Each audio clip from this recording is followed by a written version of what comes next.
sulit nang sinubukan buksan ang pintuan ng puso. Napakasakali na may dadating na tilang mananakot. Ilang luha na ang pumatak sa unan na malamig. Sa bawat pagising, ang tanong ay bakit laging ganito ang bighati? Sabi nila, may tamang oras, may tamang tao. Pero ang orasan ko'y tila ba huminto sa maling dako. Ang bawat hello ay nagiging paalam agad. Habang ang iba'y nagdiriwang, ako'y naiwan na lang sa dilim, nag-iisa't hinahagan ng pananapig. Ang bawat hiling sa bituin tila ba'y dinidispatsa ng hangin. Hindi man lang nag-iwan ng bakas kahit isang anino man lang. Ang mga awit na minsay punong-puno ng pag-asa, ngayon'y naging kundiman ng mga sawi ng mga nag-iisa. Sinubukan kong baguhin ang sarili, maging karapat-dapat.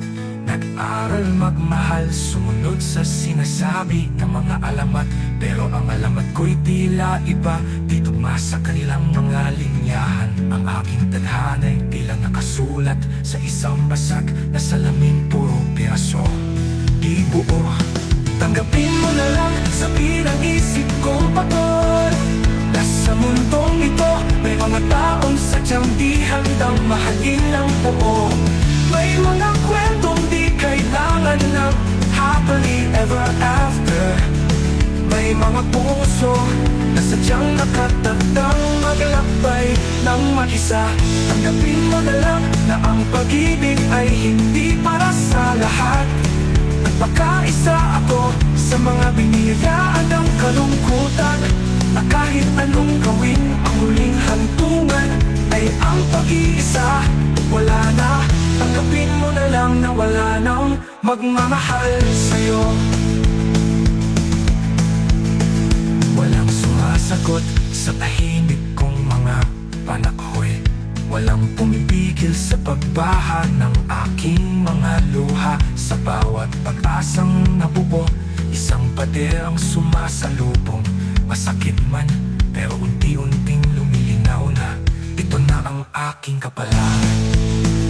Kaya sa gitna ng kadiliman, maglalakbay ako mag-isa.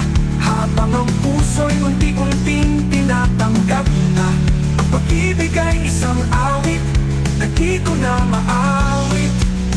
Tanggapin mo na lang, tanggapin mo na lang na wala nang magmamahal sa'yo. Tanggapin mo na lang sa bilang isip kong pagod. Nasa mundong ito, may mga taong sadyang di handang mahalin ng buo. May mga kwentong di kailangan ng happily ever after. May mga puso na sadyang nakatatang maglakbay ng mag-isa. Tanggapin mo na lang na ang pag-ibig ay hindi para sa lahat. Nagpakaisa ako sa mga biniyayaan ng kalungkutan, na kahit anong gawin, ang huling hantungan ay ang pag-iisa. Wala na, tanggapin mo na lang na wala nang magmamahal sa'yo.